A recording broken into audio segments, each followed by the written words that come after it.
بسم اللہ الرحمن الرحیم۔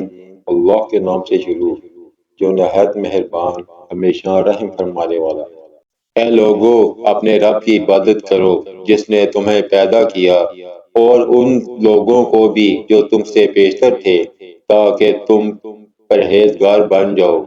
جس نے تمہارے لیے زمین کو فرش اور آسمان کو عمارت بنایا اور آسمانوں کی طرف سے پانی برسایا، پھر اس کے ذریعے تمہارے کھانے کے لیے انواع و اقسام کے پھل پیدا کیے، بس تم اللہ کے لیے شریک نہ ٹھہراؤ، حالانکہ تم حقیقت حال جانتے ہو۔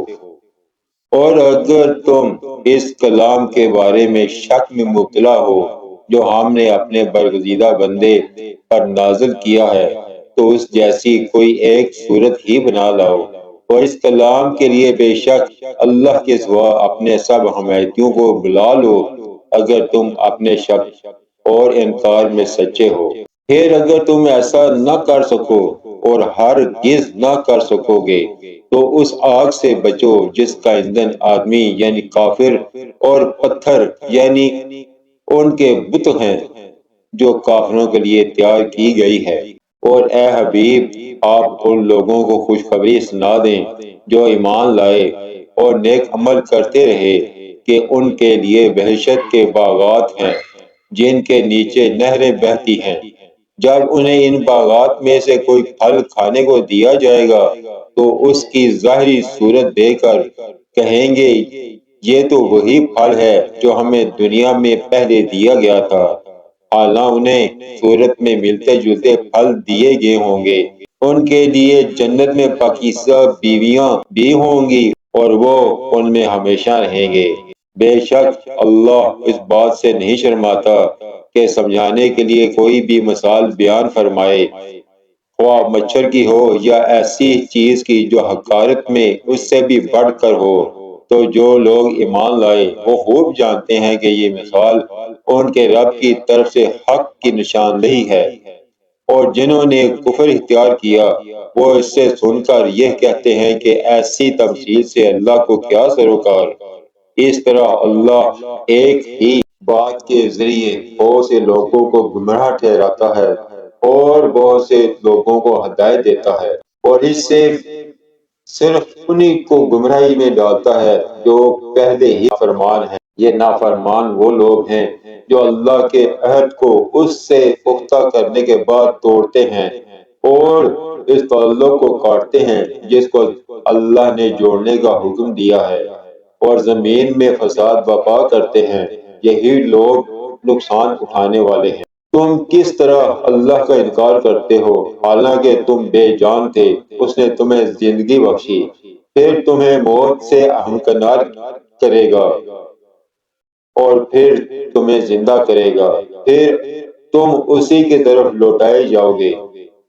وہی ہے جس نے سب کچھ جو زمین میں ہے تمہارے لیے پیدا کیا، پھر وہ کائنات کے بالائی حصوں کی طرف متوجہ ہوا تو اس نے انہیں درست کر کے ان کے ساتھ آسمانی طبقات بنا دیے، اور وہ ہر چیز کا جاننے والا ہے۔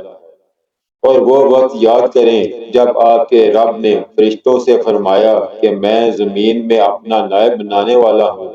انہوں نے عرض کیا، کیا تو زمین میں کسی ایسے شخص کو نائب بنائے گا جو اس میں فساد انگیزی کرے گا اور خونریزی کرے گا، حالانکہ ہم تیری حمد کے ساتھ تسبیح کرتے ہیں اور ہمہ وقت پاکیزگی بیان کرتے ہیں۔ اللہ نے فرمایا، میں وہ کچھ جانتا ہوں جو تم نہیں جانتے، اور اللہ نے آدم علیہ السلام کو تمام اشیاء کے نام سکھا دیے۔ پھر انہیں فرشتوں کے سامنے پیش کیا اور فرمایا، مجھے ان اشیاء کے نام بتا دو اگر تم اپنے خیال میں سچے ہو۔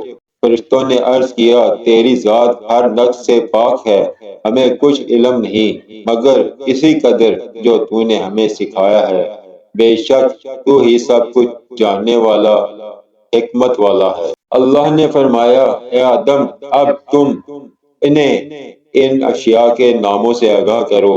بس جب آدم علیہ السلام نے انہیں ان اشیاء کے ناموں سے آگاہ کیا تو اللہ نے فرمایا، کیا میں نے تم سے نہیں کہا تھا کہ میں آسمانوں اور زمین کی سب مخفی حقیقتوں کو جانتا ہوں، اور وہ بھی جانتا ہوں جو تم ظاہر کرتے ہو اور جو تم چھپاتے ہو۔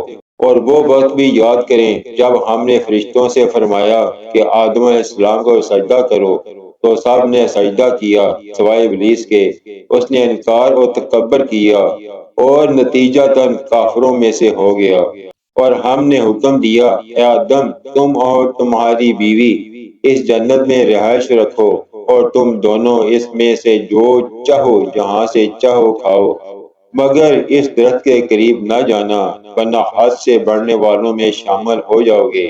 پھر شیطان نے انہیں اس جگہ سے ہلا دیا اور انہیں اس راحت کے مقام سے جہاں وہ تھے الگ کر دیا، اور بالآخر ہم نے حکم دیا کہ تم نیچے اتر جاؤ، تم ایک دوسرے کے دشمن ہوگے۔ اب تمہارے لیے زمین میں ہی معینہ مدت تک جائے قرار ہے اور نفع اٹھانا مقدر کر دیا گیا ہے۔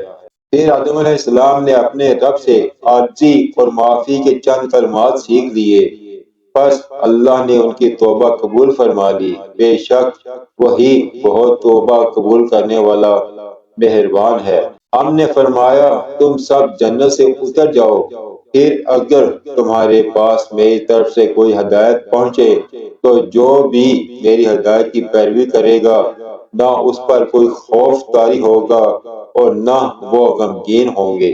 اور جو لوگ کفر کریں گے اور ہماری آیتوں کو جھٹلائیں گے تو وہی دوزخی ہوں گے، وہ اس میں ہمیشہ رہیں گے۔ اے اولاد یعقوب، میرے وہ انعام یاد کرو جو میں نے تم پر کیے، اور تم میرے ساتھ کیا ہوا وعدہ پورا کرو، میں تمہارے ساتھ کیا ہوا وعدہ پورا کروں گا، اور مجھ ہی سے ڈرا کرو، اور اس کتاب پر ایمان لاؤ جو میں نے اپنے رسول محمد صلی اللہ علیہ وآلہ وسلم پر اتاری ہے، حالانکہ یہ اس کی اصلاً تصدیق کرتی ہے جو تمہارے پاس ہے، اور تم ہی سب سے پہلے اس کے منکر نہ بنو، اور میری آیتوں کو دنیا کی تھوڑی سی قیمت پر فروخت نہ کرو، اور مجھ سے ہی ڈرتے رہو، اور حق کی آمیزش باطل کے ساتھ نہ کرو، اور نہ ہی حق کو جان بوجھ کر چھپاؤ، اور نماز قائم رکھو اور زکوٰۃ دیا کرو،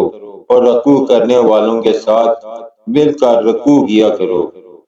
کیا تم دوسرے لوگوں کو نیکی کا حکم دیتے ہو اور اپنے آپ کو بھول جاتے ہو، حالانکہ تم اللہ کی کتاب بھی پڑھتے ہو؟ تو کیا تم نہیں سوچتے؟ اور صبر اور نماز کے ذریعے اللہ سے مدد چاہو، اور بے شک یہ گراں ہے مگر ان آرزوؤں پر ہرگز نہیں جن کے دل محبت الہی سے خستہ اور خشیت الہی سے شکستہ ہیں۔